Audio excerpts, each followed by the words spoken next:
did there, Tyler? Yeah, my Google Doc was giving me a really weird spelling correction idea, and I didn't really agree with it. Did But you, then I realized change your default? no. I just realized language? I'm a dummy, and I had actually put maybe as maybe. So sometimes. And I was like, why is it telling me to change it? And I was like, oh yeah, no, I was wrong. I'm learning Dutch right now, and so I have the Dutch. It's not any different, but The Duolingo thing? Yeah, but I have the Dutch keyboard on my iPhone as well. So every once in a while, I'll inadvertently tap to change my keyboard to the Dutch keyboard, and it gives me auto corrections for Dutch words. Do you want me to help you? It's quite fun. You know Dutch?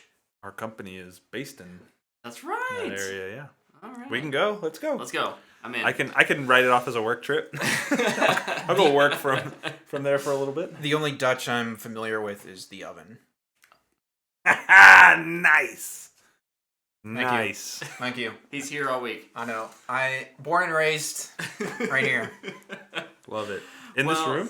Yes. Ooh. This week we Never left. I've been in the basement. You're the one that's down there. After what was Guy Ritchie's last movie? Aladdin? The Gentleman? Gentleman. The Gentleman or Aladdin? In any case, I had really forgotten Guy what he was working on. Ritchie. But this week we got a trailer for Guy Ritchie's The Covenant. I'm gonna be honest. I forgot to watch the full trailer. I saw the end of it when we walked into the movie. Looks like a Wrath of Man. Never saw it. The Jason Statham one. But did Gentleman before that. Yeah. This is really interesting because the trailer to me doesn't feel terribly Guy Ritchie. But Guy Ritchie always Guy Ritchie's, so while the trailer has me interested, I'm always I don't know though. I don't know. I'm the opposite. I always get a little excited for Guy Ritchie because I love his flair to movies. He does have flair, and sometimes it works. Yeah, and sometimes the movie's just bad. Yeah. His flair wasn't going to help King Arthur. This is a bad movie. I just wonder how many C words they can fit into this movie. At least 100. I'm gonna go with. It's a war movie, so I'm here. I'm here trending upwards. The weird part about this too is this trailer released the same day that it was announced he's working on a World War II movie as well. Oh, really? Yeah, if I'm not mistaken. Well, I mean, lots of people have lots of different projects in the oven at the same time. The Dutch oven. My favorite. It's the best kind of oven. It's called The Ministry of Ungentlemanly Warfare. It's got Henry Cavill, Alan Richardson, Isaac Gonzalez, and Carrie Elwes in it. I remember when that was announced and I got super excited. Interesting. There's a Do Go On episode about that It's a that group cast. from World War II. So, It is freaking awesome. That's going to be a lot of fun. All right. Yep, so that's also happening. Uh-oh. Real quick over in the chat, Deadfist says, coming in late, but Tyler is killing my dreams. Yes, I am. Shooting your dreams down, boy. We can get to that a little later. We gotta get through the show first. But were there any other trailers you guys watched I don't this have week? any written down. It was a pretty light week for trailers, I think. So I'm sure there was something. They're saving them for the Super Bowl. That's true. That's true. Netflix always drops a trailer a day. Well, for we know some obscure TV show that will get one canceled. season and canceled. It'll get canceled a immediately. week after it airs. I think there's an Outer Banks trailer. I personally don't care. I've never Twitter watched seems to Outer love Banks. that show. Outer I've never Banks- watched What a are they second on of it. season 3 now? I think. got you, JT. So, okay. Cool. Well, then we can move right along and get right into our Knock at the Cabin review. The newest, latest. Did you guys know that I'm a cabin? Man, visual puns there for our audio listeners. Knock. I don't Who's there? apologize. Watch the show. Oh, nice. I didn't know that. This is Oppenheimer M. Night one. Shyamalan's. Shamalama Ding Dong. Listen, The Sham Hammer. The Sham Hammer's newest film, based on a novel. The Cabin at the End of the World by Paul Tremblay. A big favorite author of yours, right? Or you like his work? I like what he does. Yeah. Okay. Yeah. Okay. He's kind of a horror author, which is isn't that the kid from Interesting. Good Boys? Bad Boys? Tremblay. There's a last name. Yes. Has the same last name. Yeah, I don't know what his first name is. His first name's Jacob. That sounds right. Oh man, this guy's on fire tonight. It's Jacob. Boom! Dude, there's a new Oppenheimer trailer. Ow. That movie was so funny. That movie's hilarious. To go see that. I was dying when we saw that in theater. That was a good night. But this is a pretty tight little, kind of hour 39-minute hour movie. 39, suspenseful. It's definitely not horror. No. But thriller to some degree. Yeah, I mean, in essence. It's and I think in trying, like a lot of Shyamalan's films, I think he has some interesting things to talk about or to think about, sometimes both. But how do you market that? And I think a lot of times because there's just enough suspense or drama, like suspenseful drama, his movies are often marketed more towards the horror side of things, even if they're really not. Yeah. This very much looks like a home invasion horror movie, and it is to a certain degree, but to another degree, it's absolutely not. It goes in a way different direction. But I'm curious what your guys' overall thoughts are on the film. I think I might have said this when we were walking out of the theater. I think this is the most subdued Shyamalan movie we've seen. And I don't think that's a bad thing. I think it's nice to see that, the Sham Hammer, as Luke likes to call him, and I have now adopted, and I can't help myself but say it all the time. It's only because I don't want to mess up his name. I think it's good to see him do something that's a little, like, I love things off the beaten path. It's good to see him do something on the beaten path for a change, and I think it makes it a little more digestible. Because sure. The big thing for me when I think of, like, am I going to see a Shyamalan movie? Well, I always go into it, I'm like, well, I'm either going to really like this or I'm going to really hate it because he's going to do some stupid twist or some twist that's really good, right? Like, you look at Split and, like, the twist is fantastic. You're like, oh my gosh, this is awesome. Yeah. But a lot of his movies, you're kind of just like, well, this kind of doesn't work. And so, like, going into this, it was nice to watch it and just go, okay, open and shut. We're done. Like a book. Yeah, like a book. And I don't want to steal your line because I think you're going to bring this up because you talked about it after we saw it. I did? If you don't, I'll remind you. But no, I thought it was fine. I don't think it's bad. Like, I don't think it's a bad movie. Yeah. It's not one that I'll watch again. If I was hanging out with some friends and they're like, hey, you want to watch this? We're going to watch this movie.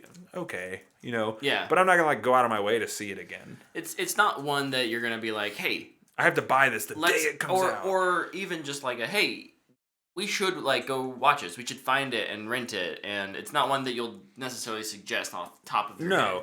No, but Barack has a I hope I'm saying that right. Barack Barack Obama. We got the president in the chat, guys.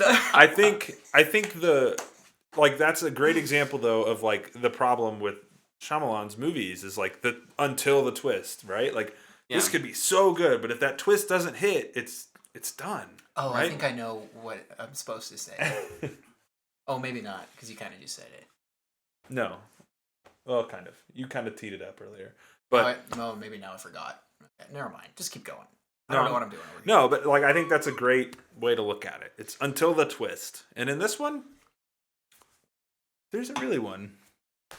Yeah, it's interesting. He plays with the idea of a twist, and it's I think he finds a nice I was happy with the balance of it, I guess, is what I'll say.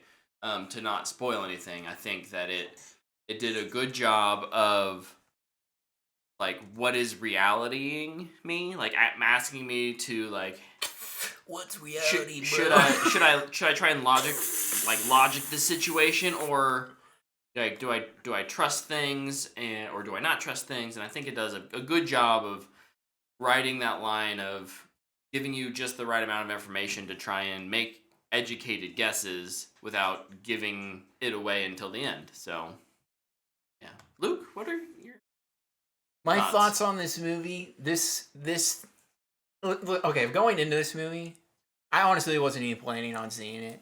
I gave zero craps about this movie, and I gave zero craps coming out of it. It was fine. This movie to me is vanilla ice cream.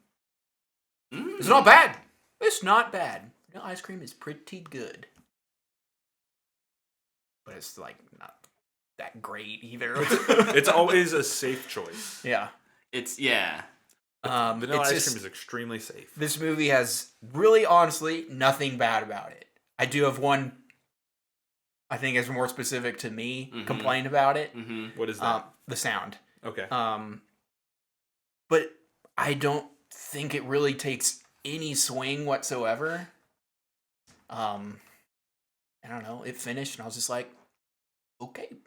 Yep. I'm gonna go home and watch something else. Well, and I think what I didn't want to say that you brought up when we were Is it that the stigma of the Shamhammer is the twist? No. It was that this is only the second thing he's adapted. His other adaptation was Avatar. Yeah. So okay, yeah. But adapting a novel and adapting everybody's favorite childhood TV show are two very different things. Very different. Yeah. I'm probably a little higher on this than both of you. I would still agree that it's, this is maybe some like really good vanilla ice cream. Yeah, it's not French vanilla. Yeah, it's French vanilla. Vanilla bean. But at the same time, you're right. It doesn't do anything that's incredibly unique. It doesn't have that much that makes it stand out. I think my favorite parts of it come down to the acting. I think that Dave Bautista Bautista. I don't know why I second guessed myself there. And like Jonathan Goff are pretty good. Who's the other? He's really good. The other guy's really Andrew? good. Yeah, the guy who plays Andrew is really good. Oh, I was my impressed goodness. with him a lot. Ben Aldridge. Aldridge. Ben Aldridge, Yeah. he showed up to work that day. Mm-hmm. All those days. He very good. I feel like if you would look at this cast, you'd be like, Bautista and Goff, oh my goodness. And coming out, you are thinking of that guy. Yeah. He's good. Him and even like Rupert Grint, who has not done. He's done a few things, but he still kind of has the like. Oh, he was a Harry Potter. I think he's Shyamalan's boy though, because he's in Servant. Yeah. Yeah, and he delivers a really good performance, even though it's smaller. Yeah, he has a small role, but it's good. But it is good. Yeah, all of the antagonists, the home invaders, are really, really. I think they're pretty compelling. Yeah. Yep. So, yeah, ultimately, it maybe isn't something incredibly special, but it's certainly not bad. It's not bad. Like if you're on the fence about it and it's you're kind of interested, we can like happily say it's not a bad movie. Like if you want to see it, go see it. I think you'll enjoy it to an extent. Yeah, I think a lot of it will come down to, because of who's directing it. Yeah. What do you expect? And there's a lot, because I think Shyamalan, a bit like someone like Michael Bay. There's stigma, might not be expectations. There's expectations around him as a director, depending on if you enjoy his movies or like despise his movies. Yeah. Or if you feel burned by his movies, and I think as long as you kind of go in with like a level-headedness of like, just take away from the movie what it gives you versus like I'm expecting it to blow my mind. Yeah. Like, don't go expecting it to blow your mind, because it won't. But that's not what it's trying to do. But it does want you to think about things. Yeah. Here's what I wrote on Old Letterboxd. Decent. Innocent. Space. Next line. Wasn't really excited for this, and it pretty much met expectation. Worth seeing? Sure. But you don't need to rush out before it gets spoiled. Yeah, like that's the weird thing about this one. There really isn't spoilers for it. I mean, to some extent, maybe some of the demises, but I mean, for the most part, it's pretty much what you see is what you get. I mean, it's pretty head on. Yeah, yeah. I think probably the biggest spoiler is what like Dave Bautista and those characters. Yeah. Is what they're saying true or is what they're saying false? And I think it's it's just interesting how they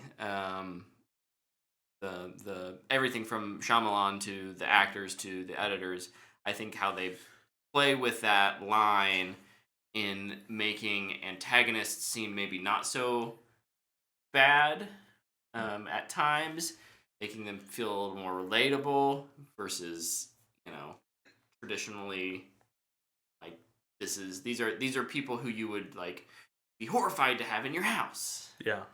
Like, at one, like, you are, but at some points you're not. Like, the breakfast scene I thought was great. Yeah. The movie takes place over just Couple days. 2 days. Yeah. And so it's like the morning after the first night, I thought was really, really well done. Mm-hmm. Really well acted, and because everyone's kind of still trying to get their bearings. Yeah. Yep. Well, and I think the decision, and I don't know if this is in a novel, because I've not read this book. I read a preview of it after one of his other things, and the preview was essentially the opening of the movie when Leonard meets Wynn. Yeah. When Leonard meets Wynn, that's the opening of the novel too. And like in the novel, I was like, oh, this is intense, man. And I just completely lost where I was going with that. Did it feel intense in the movie? I'm curious. Because for me, it didn't feel intense. No, it was interesting. Yeah, it didn't. How that read, it sounds like, was... It read like much more eerily. Yeah. Like it's... But no, in the movie, it's pretty... This is what you get. And Leonard's a nice guy. By the end, by the end of the movie, like, you get why that doesn't feel like why you would portray it that way. Yeah. Yeah, because I think what Tremblay is going for, what the movie's going for, it's interesting. Mm-hmm. Certainly interesting. Yeah. Whether you feel like they pull that off or not, I don't know, but to a degree, I do. Yeah. Cool. I think I would have been a little more happy if there would have been a big twist. At least the twist in my head that I was really hoping for. Because if it would have happened, it would have been like, okay, now it's interesting. Mm-hmm. Mm-hmm. Yeah, they present a really interesting alternative. It's not even that. It's something that's like never even really brought up. But you had it in your head. I love that. We'll have to talk about it after. Yeah. I'm curious because we haven't talked about it much since watched it. I think there's a couple smaller things in the movie that are revealed to characters that should have been revealed only once later at the very end of the movie. Oh, was that what we were talking about when we left the theater? Some of the exposition that's on the TVs? No. Oh, okay. Okay, well then never mind. What else is... Oh, the sound. This is really my biggest complaint about the movie. Mm-hmm, mm-hmm. To me, this movie feels like it was all ADR and recorded in like a tiny box. A metal box. And it really just bugged me. Well, and like if you want to get into like some of the technical stuff too, like we talked a little bit after seeing it, the way it was shot. Shyamalan's done for Dutch angle. A lot of his career, he's done. We're gonna show you this thing kind of out of frame, and like you'll see it, but like you're not gonna focus on it.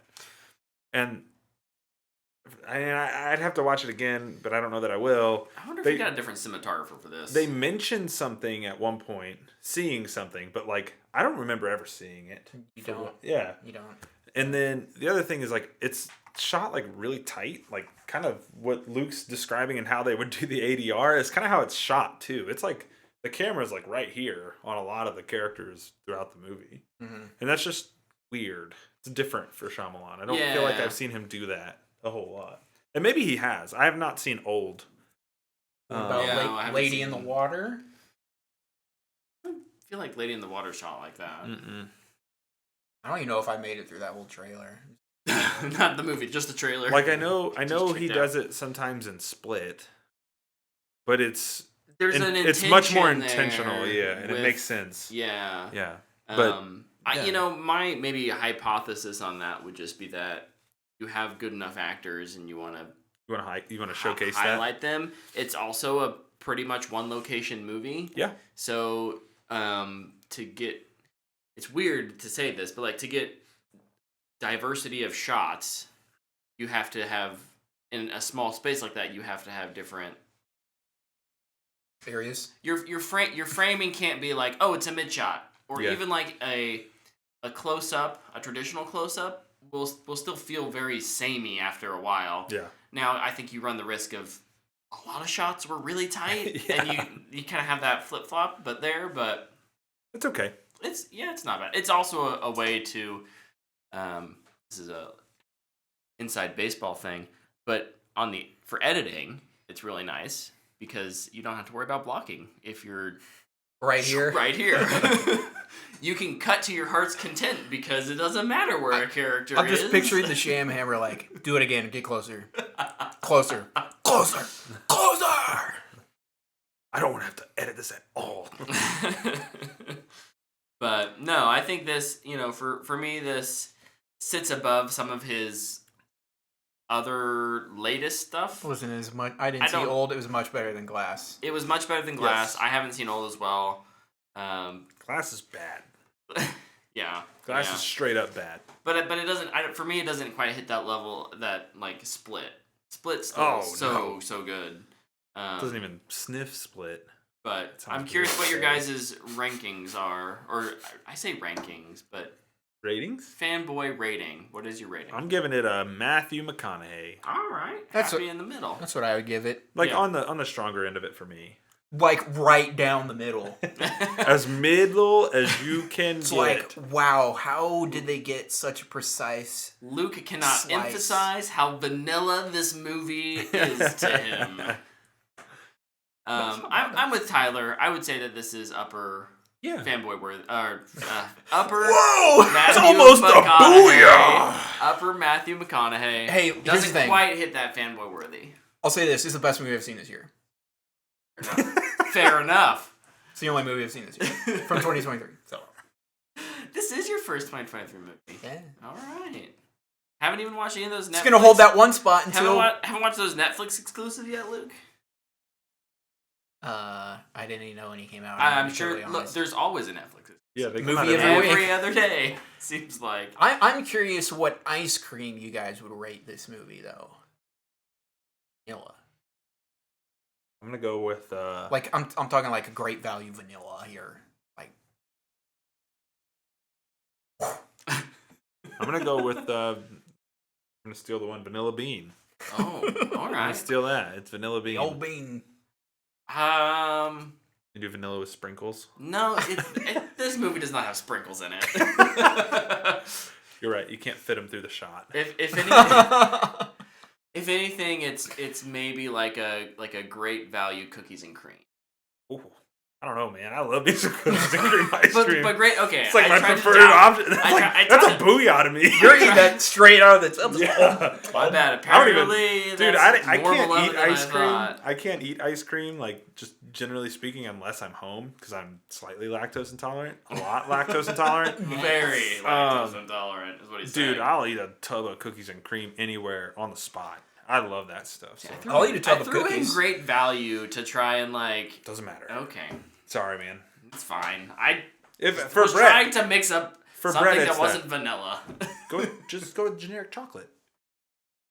But like generic chocolate. Okay, generic chocolate. See, look. To me, hold on. What's better, chocolate or cookies and cream to you? This is for you, not for us. For you. Yeah, for you. Yeah, chocolate's better than cookies.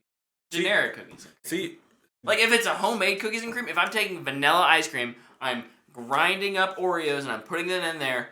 That's fantastic. That's a lot of work. I was gonna say that's a lot of work. It's totally worth it though. So much is better. it? Yes, 100%. It's more expensive though. I don't care. Tough economy out there, man. I think all ice cream is too expensive and I never eat it. I was speaking of ice cream. This is our ice cream. Chocolate is my straight to streaming. Spoiler alert. I have my grandparents moved into a assisted living home and they gifted me their like 50-year-old ice cream, like homemade ice cream making machine. So White Mountain? no, like this is He's like churning butter. yeah. It's like wood in a like big metal silver can with like a old school motor that you like latch onto it. Dude, that's So good. we're gonna have to make some this summer. It's good. Can I watch? Yeah, I'll help you. and then you guys can eat it. Actually, I'll stand there while you do it. Whoa! Let's not push it. Let's not get crazy. All right. Oh, we got some fan box questions this week. I can't wait. It's gonna be fun. We do. Let's hit up our news stories real quick, and then we'll get to Fanbox. Ooh. I have 2 news I like that stories. question a Should lot, we- so I'm really excited to Should we get get through the quick? Let's get through the quick news stories before we get to the big news story. Okay, I have 2 quick ones. Yeah, go for Matthew it. McConaughey is rumored for a Yellowstone show. Mm-hmm. It sounds like maybe Kevin Costner could be on the way out. Yeah, which and is the, interesting. the news, the little like tagline to this is like, previously they'd shoot for like 55 to 65 days. Apparently Costner wanted to shoot the second part of this season in like a week. And so like Taylor Sheridan and co are like, bruh. So apparently They're like, do you want to get paid $1? conversations are ongoing with Matthew McConaughey. And they're talking about ending Yellowstone proper and doing more of like a here's the spin-off next stuff. show thing. Yeah, and the spinoff stuff's been doing really well. So I watched like the first 8 episodes of Yellowstone. It was a good show. yeah, I've heard it's great. But I don't know, I probably won't ever watch it. So yeah, Matthew McConaughey in a Yellowstone style show. I mean, yes. I already know what I'm going to rate it. There you go. Yeah. That's not true. It writes itself. That's not fair. It writes itself. The other story Guaranteed. The other story, if you're a sports game fan or if you're just a fan of baseball and maybe not necessarily games, I thought this was really cool. MLB The Show last week announced their 2023 cover athlete, Jazz Chisholm. This week they announced that they will be adding 8 Negro League legends in a mode called Storylines, where you'll play iconic moments from their careers and there will be informational videos with them as well. I think this is awesome. I went to the Negro League Baseball Museum for the first time last year. I have some cool pictures from it. They're on my Instagram if you follow me there. But it was awesome getting to stand next to the Satchel Paige statue and realizing how huge he was. And then reading about like his career and how good he was. It's really cool. And he's involved in this whole project as a player. So it's really cool. I'm looking forward to this. This is something I think sports games don't do enough of. There's really rich history within sports, and if you can use that to tell stories, because sports games don't have general campaigns, Yeah. I think you should. I think games like this could be educational, and this is a cool feature. I'll definitely be playing this. Yeah, that's awesome. So I'm really excited. And apparently, so like they do seasons for their what is it, like Ultimate Team mode? It's called Diamond Dynasty. They're gonna add new stories in each season, which is really cool. And that stuff is free. It's not like behind a pass or anything like that. It's just free. They don't charge for their seasons. We have too many season passes. Yeah, they don't do that. So Another one. So yeah, that's really cool. I'm looking forward to that. Sweet. I've got a little thing here, and I don't know if it already got changed. I couldn't really tell what was happening on the internet. It's okay. So maybe you guys can fill me in. I also didn't look it up after I got confused by the internet. I gave it. So this could be completely inaccurate, but that's okay. What is it, Luke? Netflix shared their password sharing strategy.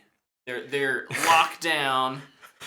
They're locking it down, boys. Locking down sharing passwords. Once every 31 days, your device must log in on your home Wi-Fi network, or your account will be blocked.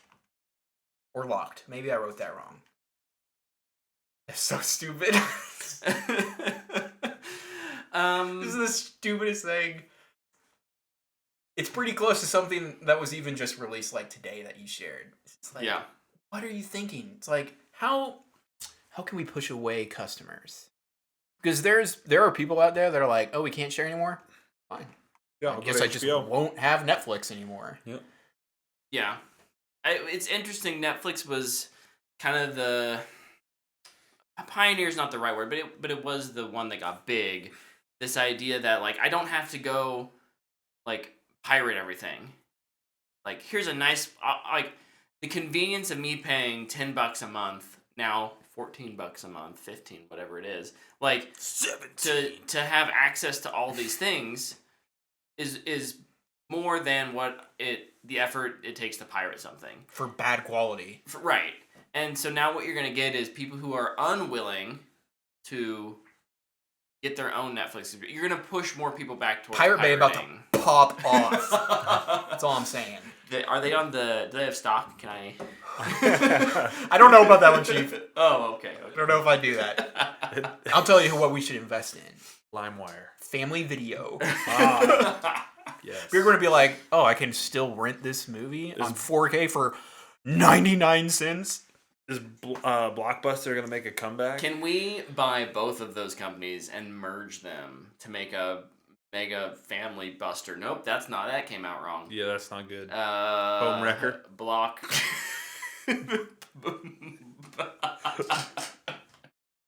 Yeah. No, that's a...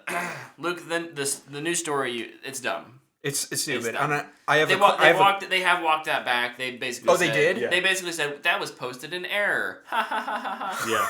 Classic. They walked it back the next day, didn't they? Yeah, very quickly. Oh, really? Yeah. I literally have it written down here. How quickly will this get reversed? Well, one day is already. the answer. It has already been reversed. Yeah. Well, good. Because that is this... Oh, my gosh.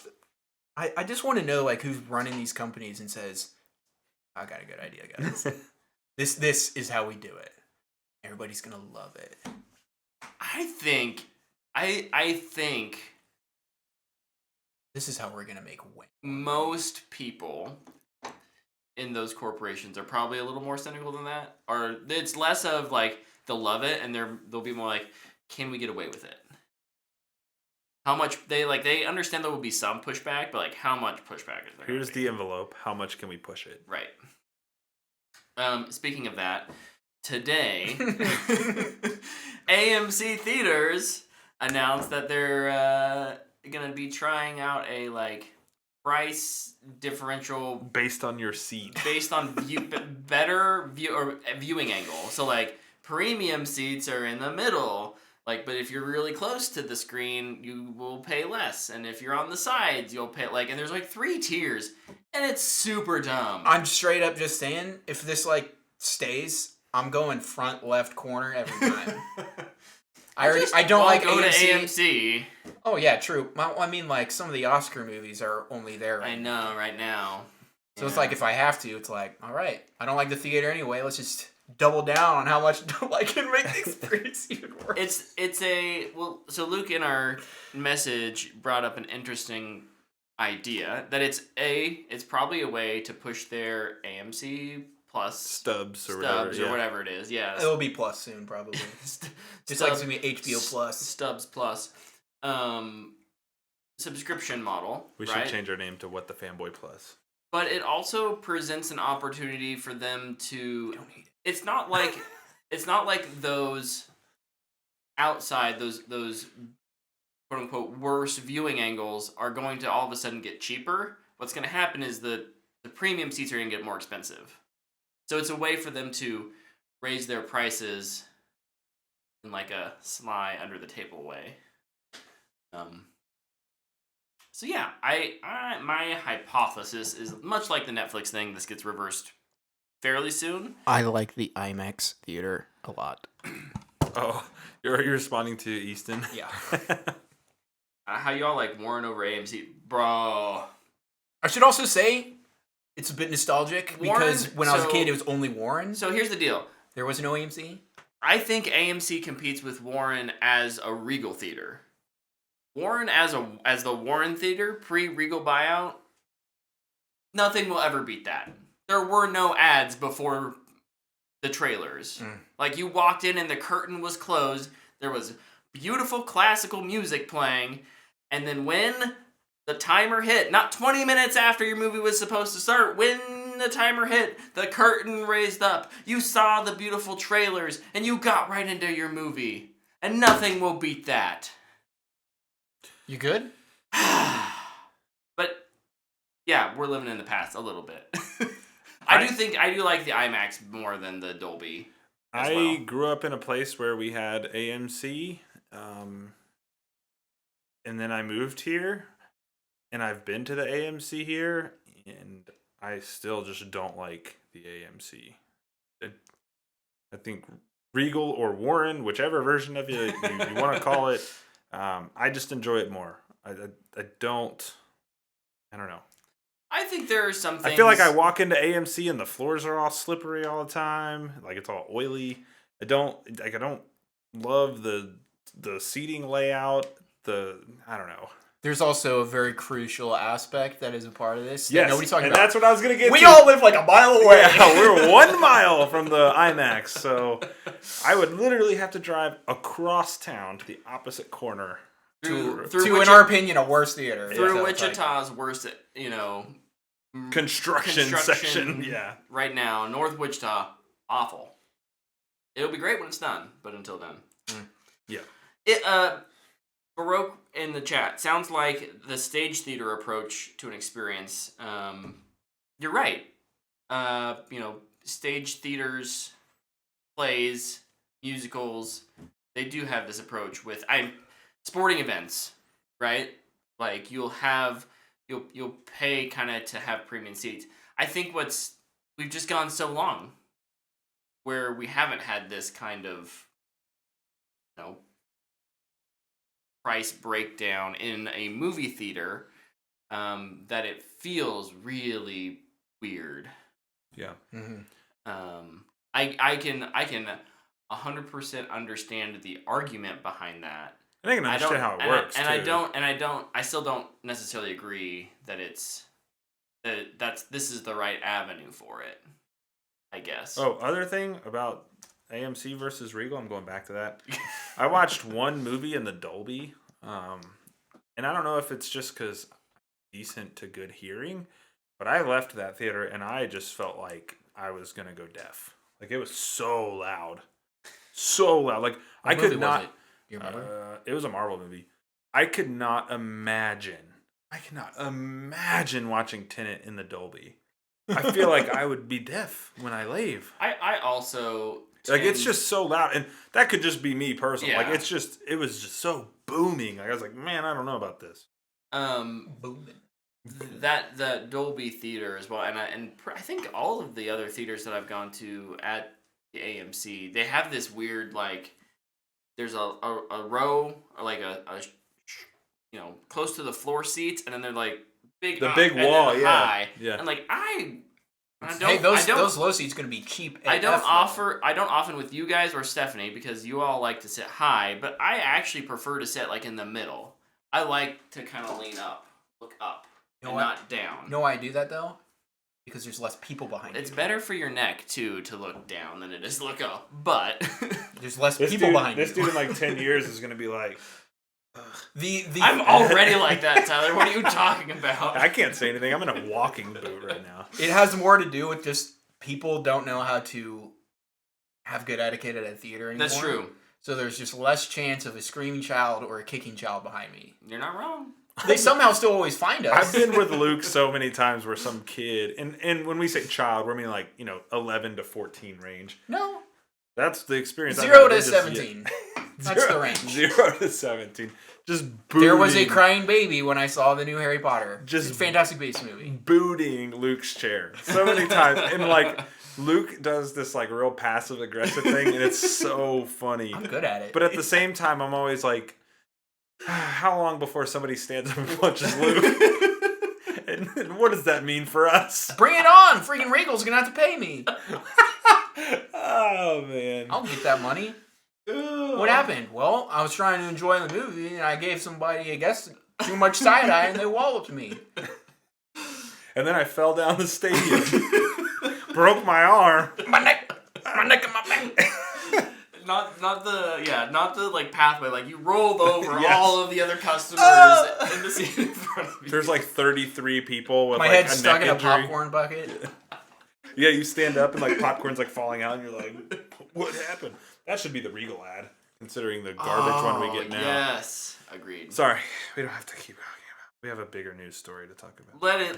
Let us talk about the Bigger biggest than news story of the week. Corporate greed? No. And that was we got our first look at the new DC slate. DC Universe slate for Chapter 1. TV and Gods and movies from James Gunn. You guys know way more about this, so I'm gonna let you roll. Yeah, they announced some movies and some TV shows. We can kind of just move on.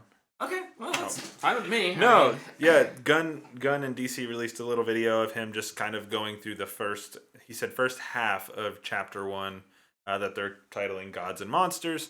And just very quickly, just to say what movies were announced, they announced Superman Legacy, The Authority, The Brave and the Bold, Supergirl, Woman of Tomorrow, and Swamp Thing.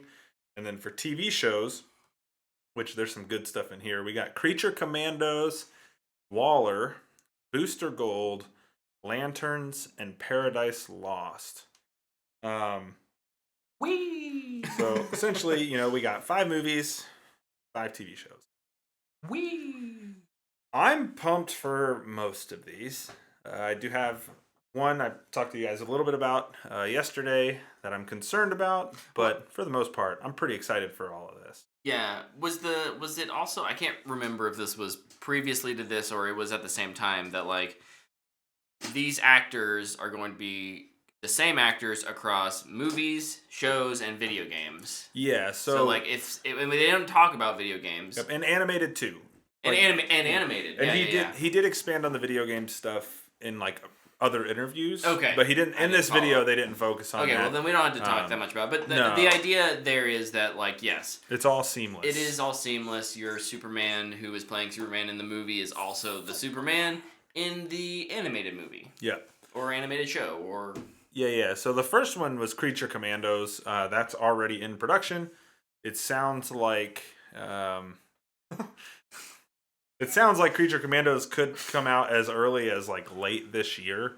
My assumption would be next spring, probably, because they're already underway on that. Mm-hmm. Yeah. So that's probably the first thing we'll get real news about, and then it sounds like the TV shows are much further along. Yep, and this is the animated project. Yes, Creature Commandos is animated. Written by Gunn. Yep, written by Gunn. He wrote all the episodes following Rick Flag's dad in the Creature Commandos.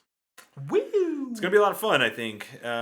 Certainly different. I think the approach to this, and back in the day when I used to hate Marvel, I always talked about how like they took B-list characters and made people like them. Yeah. Because it's safer.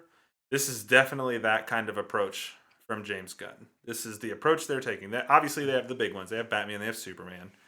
But I mean, you look at the other characters, the Authority, without Googling it, name an Authority character. I cannot. You don't get to answer. Ah! So like, it's just something to think about. They're bringing back old imprints. Superman. Was I right? I mean, kind of. They fight him.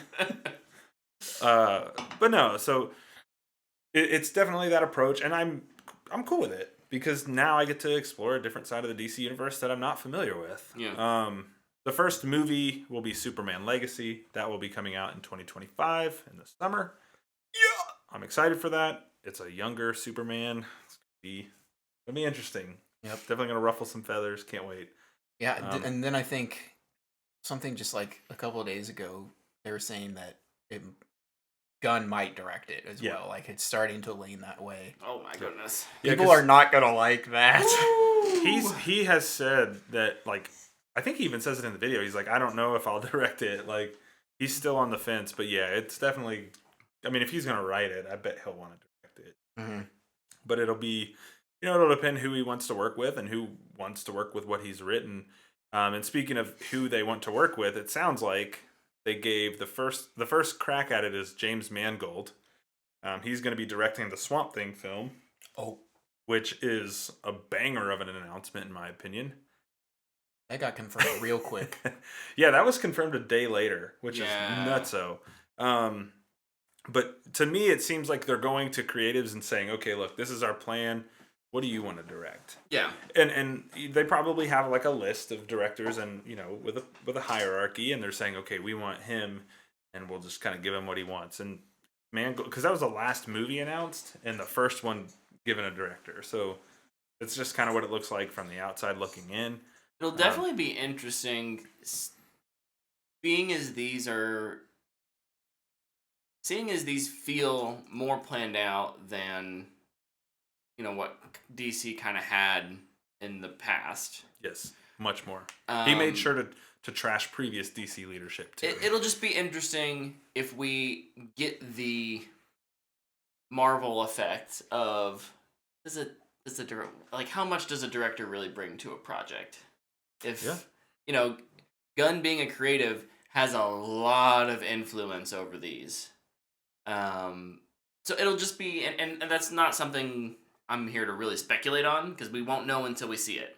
Yeah. But yeah, it'll be interesting to see like how much of does this really feel like a Mangold film or does it feel like a Gunn film just directed by James Mangold? I don't know. We won't know until we see it. Yeah, it's interesting when you look across what they've announced so far. The feel of these things, to me, just looking at the properties as a whole, right? They feel different. Mm-hmm. Like Superman Legacy and Supergirl Woman of Tomorrow, to me, those two things feel so opposed to each other. Like I'm reading Supergirl Woman of Tomorrow. This is not the Supergirl you'd think of. It is not, she's not this great person who does these great things. She's like, bro, I'm so sick of dealing with people. I'm leaving. I'm going somewhere where I can feel alcohol and I'm getting super drunk and then I'm going to get dragged into this problem. Mm-hmm. Right? And it even says it. Presents a Supergirl viewers are not used to seeing. Okay? And then you go to Superman Legacy. Focus on Superman balancing his Kryptonian heritage with his human upbringing. And it's like, okay, those are very different things. Mm-hmm. Yeah. And so it's... Well, I think you can kind of gather where Superman is going to lead with, Legacy, the title, but also that there is a Supergirl movie. Yeah. And it's probably going to be a clash of, she is very Kryptonian compared to him, who is a... very American. Very Kansan. Yeah. And balancing all that. Right. And then you think of Swamp Thing. That's on the dark side of the DC universe. Exactly. And then you have the Authority, which is probably going to be kind of DC's Guardians. Going to be kind of quirky and probably silly, but also super violent. And there's just a lot of variety there. And then, of course, you have the Brave and the Bold, which I can't wait. So I kind of want to touch on this for a bit because carry it on. I think this is very, very exciting for two reasons. The Brave and the Bold is Bruce and Damian. Well, specifically this version is.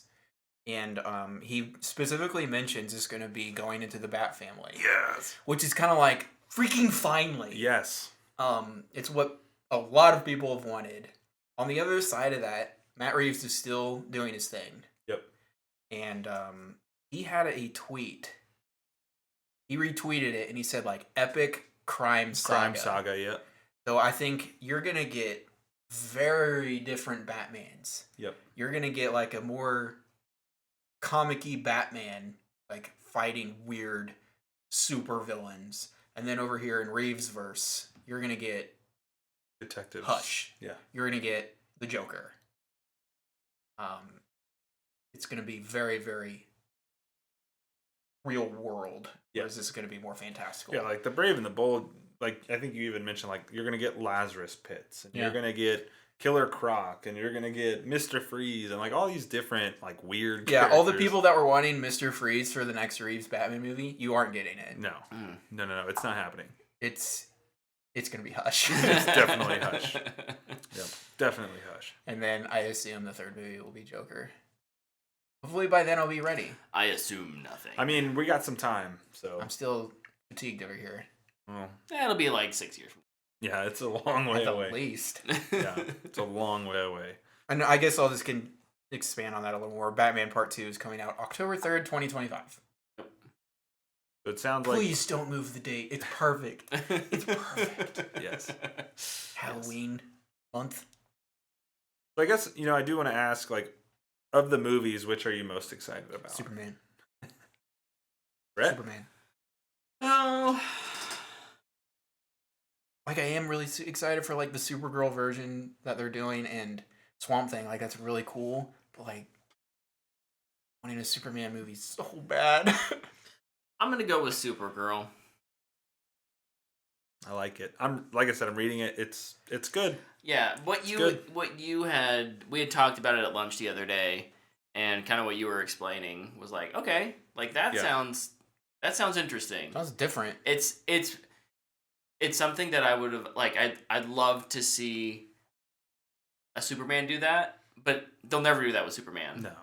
And I think you can get away with it with Supergirl because her character is much more malleable than what people have in their head for Superman. So, like, let's go for it. Go crazy. I love it.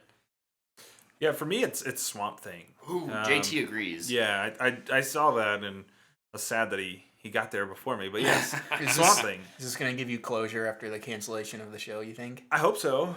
I thought the show was really good. Mm-hmm. It was awesome. It exceeded every expectation. Remember, we watched the pilot together? Yeah. I think. We did. We watched several episodes of that together. We were both like, what the freaking heck is this? Because it was DC Universe, and we were like, I don't know. And then we watched the first episode, we were like, bruh. So, no, I just think Swamp Thing is such an interesting property to unpack. It's also an Alan Moore story. And they have been very vocal about it being Alan Moore related. Mm-hmm. So it's going to be dark and going to explore psychology and it's going to explore relationships and probably be scary. And it's probably going to have some horror aspects. And so I'm just really excited for Swamp Thing. I do want to ask too, though, of the TV shows, which are you most excited for? You got Creature Commandos, Waller, Booster Gold, Lanterns, and Paradise Lost. It's Lanterns for me. I've been waiting for this for so long too. Both of mine are just things I've been waiting for forever. And they say the words True Detective. Yep. Yeah. And they just got me with that. That's like all I need. That's like something I've said in the past. Like, there's True Detective in space. Go, they're finally doing it. They're space cops. Yep. They're space detectives and they have crazy magical powers. I mean, emotion-based powers. Yeah, they'll come for you. You better be careful. Play with fire. Bring it on.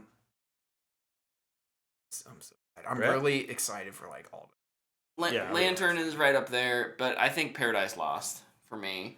Again, it's this idea of internal conflict and chaos that I think we tend to see like Themyscira as this like paradise, right? Like there's it's and then I think it's an interesting one to lead with in terms of telling this new Wonder Woman story. I like the description they give too, because they're like it's gonna be like Game of Thrones way before even Diana exists. Yeah.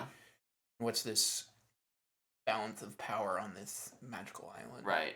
But like it kind of goes back to the Thor Ragnarok of like this beautiful sunshine and rainbow powerful place is often built on tragedy and horror and war. We don't often see that. So okay. For me, for the sake of not using what Luke used, I'm going to say Booster Gold. I think this show will be A, hilarious, and B, very different than everything else. It's about a guy who's a loser in the future who finds a way to travel back and use future tech to be a superhero. It's just goofy, and there's going to be some really fun kind of Easter eggs throughout. It's going to be loaded up. I just hope we get the quote from Justice League, the animated series. Oh, I thought he was going to be Green Lantern. Thank you, Green Lantern. I think Booster Gold will be a lot of fun. In terms of like Booster Gold and Creature Commandos, I just having no expectations. I'm excited to see what it is. Like Booster Gold will feel probably the most Marvel-esque, which is funny that I'd be the most excited for it. Yeah. Truthfully, it's Lanterns. Luke and I have gushed about Lanterns, but for the sake of being different, what are you most worried about? And we don't have to expound on this as much, but on the TV series, which one worries you the most? Oh. I'll go first. Yeah. For me, it's Paradise Lost. Yeah. You're kind of talking about I just, I love the premise. I love the idea. But I really, the Game of Thrones thing to me was kind of like, and like, I know that I'm probably in the minority and feeling that way, but I don't want more Game of Thrones. And I know that's not what this is directly, but I don't know. We have a lot of political IPs. Yeah. We have Dune. We have Game of Thrones. We had House of Cards. We have all these things. Gonna be more of it. Yep. And so for me, I'm just kind of whatever. I'll watch it. The one I'm probably least excited for on the surface is Waller. I love the Peacemaker team. I'm nervous about mixing more. I just don't know where it's gonna land in terms of what's that balance of it. The show's called Waller. It's got to be centered around her, right? So like, she's great. I love her, but also I think she's one of the least interesting parts of. Played by EGOT winner Viola Davis. Yeah. And she's great. Also, but I don't know. That's the one that I'm just like, oh, okay, like maybe I've had that enough that I'm not excited. It's honestly the one I'm excited for. Second most behind Lanterns. Okay, nice. The team behind it love the Suicide Squad, and I loved Peacemaker, and I think it's going to be like continuation of those characters. I think we're going to get Margot Robbie back in one of those episodes. Some of those episodes. And see, and that's where Cena's freaking awesome as Peacemaker. Yeah. This is the show where like the trailer could come out and my tune will totally flip based on what I see in that trailer. I bet. And plus, I mean, EGOT winner Viola Davis. Well, and you have Crystal Henry and Jeremy Carver, who Crystal Henry wrote the Watchmen TV, or helped write the Watchmen TV show, and the other one did Doom Patrol, and Jeremy Carver did Doom Patrol. So it's like that's a really good team of writers. It's a very interesting combination. Hey man, Watchmen's weird. Sugar and spice. Slice and dice. They might be closer than that in my mind. I'm cool with it.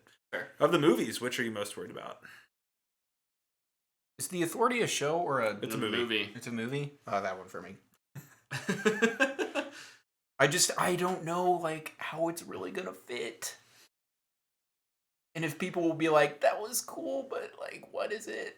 Where does it go from here? Yeah. Yeah, that... In terms of being worried, that I probably sit there as well. Or The Flash. Not on the newly announced. Dude, Gunn said The Flash is apparently one of the best superhero movies you've ever seen. Which is... I don't know if he's just being corporate there, or if he's being genuine. The thing Maybe is, a mix of both, but it's like... The thing is, all the rumored test screenings have had that same report. All the rumors like that have come out of the test screenings are like, this is amazing. Which is crazy to me. It's just interesting that we're talking this much about The Flash when Shazam comes out in like a month. Yeah. For me, the movie that worries me the most, and probably I think it's a valid reason, is The Brave and the Bold. Yeah. And it's not because we're going to have two Batmans. It's not because it's Batman, but it's Robin. Robin is always an interesting challenge in adapting. It's Damian, which is... It comes with its own baggage. Yeah. Listen, Damian at launch sucked. He's good now. Yeah, I don't dislike Damian. It's just, how do you... I'm curious how they'll handle him. You seen Kick-Ass? No. Watch Kick-Ass. Okay. It's going to be a toned-down hit girl. Okay. Also, great movie. That's an awesome movie. You should really watch that. I think you would love it. It's Matthew Vaughn. Okay. Yeah, I'll have to check that out. Nick Cage. Is it on the... Aaron Taylor Johnson. We'll talk about it.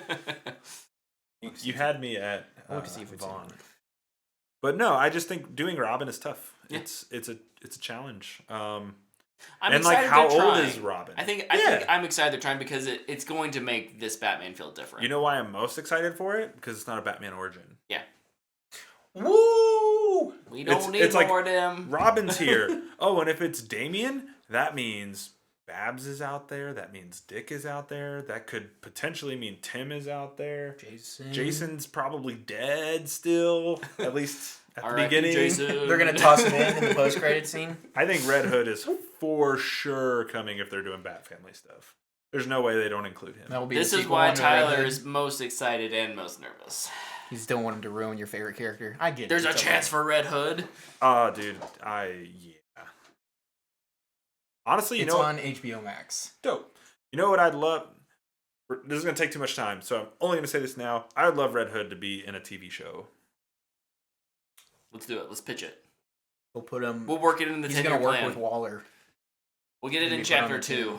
I would love it if he worked with Waller, and Waller then, was using Jason to dig out secrets about Bruce. Because Jason's still pissed at Bruce for not avenging him. That would be awesome. Or you could just do Red Hood and the Outlaws, since Titans just got canceled. That would be a fun show. It would be a fun show. You get to go space travel and aliens and all. It'd be like Peacemaker. It'd be really weird. You'd get Roy and his addictions, and oh man, it'd be fun. I'd love it. Is he addicted to the sauce? Would be cool. He's lost in the sauce, man. Big time. Big time.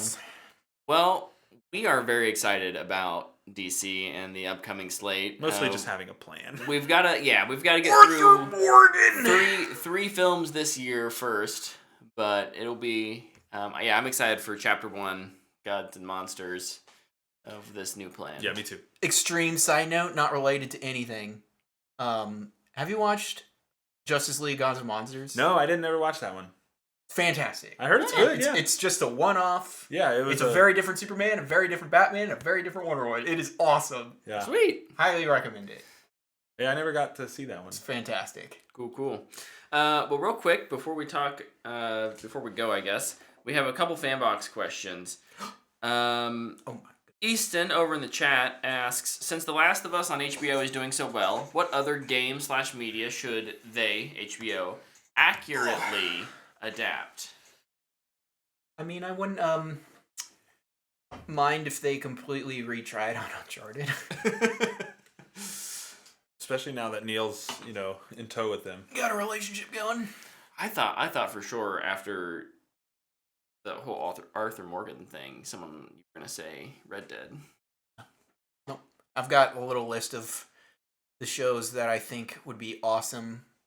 Or games that would be awesome. Golly. Games that would be awesome as shows? Yes. And I'm just going to go through one of them. JT said Halo. Yeah, start over from scratch on that one. Don't give it to Paramount. Yeah, just don't give it to Paramount. Uncharted, obviously. Some of these are in production already. And I just want to make sure that they do them right. Yeah. Horizon could be an awesome show. I think Amazon has it. Netflix. Oh, frick. It could be great, though. Amazon has God of War. Oh, that's right. Tsushima. Right now, it's on the docket to be a movie. Make it a show. Death Stranding. On the docket to be a movie. Make it a show. To be way more digestible. That will never be understood if it's just a movie.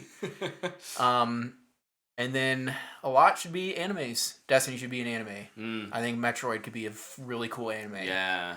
I think Legend of Zelda could be a really cool anime. Like, just lean into the anime. Yeah. Oh, shoot. I feel like I had another one. Oh. This is the one I thought over the weekend. Anime. Titanfall should be an anime. Agreed. Anime series. It'd be so much fun. They're not going to make another... They're not making Titanfall 3. Yeah. Give the rights to somebody to make into a show. Yep. So we can enjoy it. All right. Now you guys can go through all of yours. I'm only going to say one. I agree with most of yours. Ghost could be an awesome movie.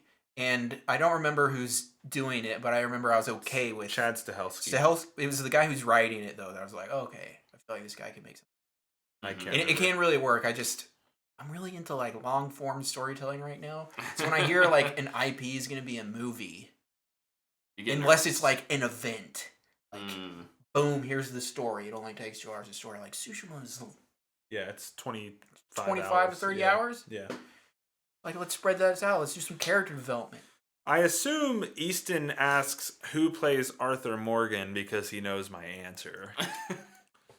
Arthur Morgan. Red Dead Redemption 2 and 1. It's weird to have a 2 be a... And you can do a Halloween special of Undead Nightmare as if they're having a nightmare. I mean, there's so much opportunity there. So yeah, Red Dead Redemption as a franchise adapted by HBO would be fantastic because that story is great, and it would need to be a show because it's long. But I do want to answer your question on who plays Arthur Morgan. Roger Clark, the guy who mocapped and voiced him. He's a stage actor from Ireland. Like, I feel like that's the easiest casting in the show. Because he's an actor. You know why else that would be just an awesome show to adapt? Where are the Westerns? There's just, no, they don't exist. We got the English this past year. It was okay. I feel like there's just... We got Out of Range. Kind of a Western. The neo-Western. Yeah. Looking for that classic Western. And yet Tyler crushed my supernatural dreams. Okay. Time out. I'm going to let Brett answer before I tell you why that statement has nothing to do with this statement. Okay. Real quick. I can't believe neither of you said Control. Because it's already happening. Is the show? At HBO? Sure. I'm not Apple? at HBO. Well, then the question was about HBO. I think HBO... No, you're not allowed to say it because you haven't beat that game. That's right. You play the game before you talk about I it. have played the game. I haven't beaten the game. You haven't beat the game. I think that'd be awesome. BioShock. All of them. I think those would be great. Dishonored. 1 and 2 would be fantastic HBO shows. And this is less of an HBO thing, but whenever Luke mentions games that should be animes, I have this soft spot in my heart for Disintegration, and I think it would make an awesome anime. So Listen, here's the thing. Anything could be an anime. There's a volleyball anime. There's a fair enough. Car racing one too. They can literally do anything in anime. It's exciting. It does make everything exciting. They should make Pokemon into an anime. All right, Tyler, you have beef. I do have beef. Okay, so crushing your supernatural dreams. Where's the beef? This is games going into TV, not TV going into games, for one. So, a little different. So JT talking about Mass Effect is also happening. Amazon's got Mass Effect. That was the announcement after The Expanse ended. So yeah, that's a good one too, Easton. So JT's idea was and I'm not going to go into all the details, JT, because you sent me a very long text message and we've been going kind of long tonight. So he had this idea for like making a third person kind of over the shoulder, like Resident Evil / like taking that kind of camera style and doing like an RPG-esque like hunter story game. From Supernatural. Yes, using that. And the reason he's calling me a dream crusher is because I said that Supernatural's really just not that unique. It's not anything that does anything that hasn't been done. Like, it takes monsters that are general IP for everybody to use and puts them in a show. Like, I'm going to go play Diablo. It's the same thing. Now, he did have some cool gameplay element ideas that I do like hunting and trapping and stuff like Horizon does. Like, that stuff's cool. Like, I think there's something there. I just couldn't, in my mind, visualize them taking Supernatural into video games. Because when Supernatural ended, it got a bump when it had 1.4 million viewers. I looked all this up because I didn't want to, like, shoot it down without probable cause, but... Without the data to back it up. So, like... Probable cause. So there's, like, over the lifetime of the show, the average viewership was like 4.5 million viewers, which, respectable, especially for the CW. But when you look at things like Game of Thrones that had 30 million viewers a weekend, and that still really doesn't have a big-time video game, has a Telltale game, and a mobile game. And a book series. But it doesn't have like a big game. And so like Supernatural has novels, it has comic books, it has a spin-off TV show now. It has all these things. But like it's not big enough to build like a foundational game on. I would agree game? With that. No, that would be interesting. The like problem is the the Telltale games though, they proved there's a reason why Telltale closed. It was Now they're back. Oh, that's true. They're back. They're back, baby. Like a shell of its former self. Exactly. Right? Games are just such a higher cost of entry medium than any of these other things, which is why you don't often see successes. Mm-hmm. You see, we're going to give this IP to a nobody studio with, a year and a half to pump out something that looks like a lot of other things. That's typically what happens when you get like a movie version of a video game. We see those less and less now, by the way, because they don't do well. Right. Whereas when you start with a video game and you adapt out, I think you're more likely to find that hit, right? Yeah, because the audience jump is different. Yeah. Like, but the other thing too, and like I know JT, like he's jokingly calling me a dream crusher, and we were laughing about it. I wasn't doing it like to be mean or anything like that. Like the idea he has it is cool. Yeah. I think it could work. I think you have to remove Supernatural from the equation though. Yeah. But I mean, you look at like Evil West just came out. We have the Resident Evil series. You have Diablo. What was that? There was a like The Hunt or something. And that's exactly what I told him. I was like, the game you're thinking of is The Hunt Showdown. Yes. It's that game. That looked a lot of fun. It does, and it's a cool idea. It's just, I don't think it would work just because it's Supernatural. Sure. That's more what I was getting at. I gotcha. And that's to say, like, I don't watch Supernatural mostly because it's 15 bajillion seasons, and I just am not going to sink that amount of time into it. That's a lot of seasons. But everybody I know who's watched it likes it. Like, even Luke watched some of it and liked it. Right? I think emphasis on the some of it and liked it until I didn't like it anymore. Right. There's definitely I think there's a trend for, not everyone, obviously, and JT may not be this kind of viewer, but someone like my wife who really enjoyed the first 4 or 5 seasons, and then kind of with this, like the Flash, it lasted long enough that it kind of just became ridiculous. Live long enough to see yourself become the villain. Yeah, I think Supernatural did that for a lot of people, and so the you got to be careful then tying your IP into that. You're gonna get people who say, "Ooh, I won't touch that because it's Supernatural." I'm just laughing at Easton because he said just watch One Piece instead because it's 1,800 episodes. Less seasons though. Less seasons. You're just right. Just more episodes. Right. If the problem is seasons, then you watch One Piece. Or I don't know. I might be wrong on that. Oh, One Piece movie? Didn't we talk? Oh, we talked about that last week. Oh yeah. It'll be interesting to see how some of those, or if any of those things like Supernatural, that IP kind of does live on. I think Supernatural will. How it lives on, I guess, because I don't think it's popular enough for something like games. Have another spin-off show coming out. But spin-off shows, novels. Well, look how long comic books, board games. Look how long Fireflies existed. Yeah. They have new books coming out for that constantly. It's true. Take them to Warner, JT, and I hope it gets made. Just don't forget about us. I don't think it'll happen. But good luck. And no, like I said, JT, I'll write your elevator pitch for you, man. I don't want to believe in you. I just don't believe in the project. But I believe in you. No, I don't want to, I really wasn't trying to be mean at all. We were having a discussion, and I was like, I don't know, man. I don't think it would work. But good discussion. In that long thing you just said, I kind of spaced off, I'm not going to lie. I thought of another game that would be an awesome show. Okay. But it will be a little different. Skull and Bones. But it's not the game, it's them trying to make the game. And at the end of every season, it gets delayed again. It's like Mythic Quest. Dude, yes! Like, guys, we're about to launch the game.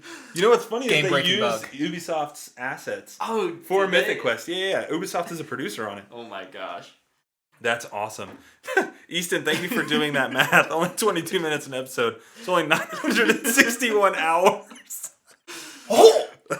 That's so much. We have one more Fanbox question we want to get to real quick, and then we'll wrap up the show. This is from my lovely wife, Stephanie. She asks, if you could create your own villain/antagonist for a suspense/thriller story, what would it be? What would it look like? Not necessarily physically look like, but like, what would it be? A serial killer? Would it be a read it again? Haunting spirit, a ghost? If you could create your own villain/antagonist for a suspense or thriller story, what would it look like? What would it be? I don't want to answer this because you guys are gonna think I'm weird. I know. I love weird. I would create a serial killer who cuts off different parts of people's bodies after each kill so it never looks the same. What a freaking weirdo. Oh my gosh. Red flag. So, like, if, he kills somebody, he cuts off a toe. Or he kills somebody, he cuts off a whole arm. Or he just takes parts of their bodies and dismembers them. But leaves them there. Is he? Oh. But it's just one. I thought he was like... No. He doesn't collect them. He was going to Frankenstein them into it. No. That'd be awesome. No, like, he kills somebody, and so then he just cuts off a toe randomly. And then leaves it there. And then, like, they're just like, what is this guy doing? And he's just leaving a trail. Love it. Yeah. So, Lou, do you have Man, that's response? tough. I haven't thought about that ever. You came up with that so fast. Boy, we should be worried. I mean... I don't know, because, like... Dude, Baroque!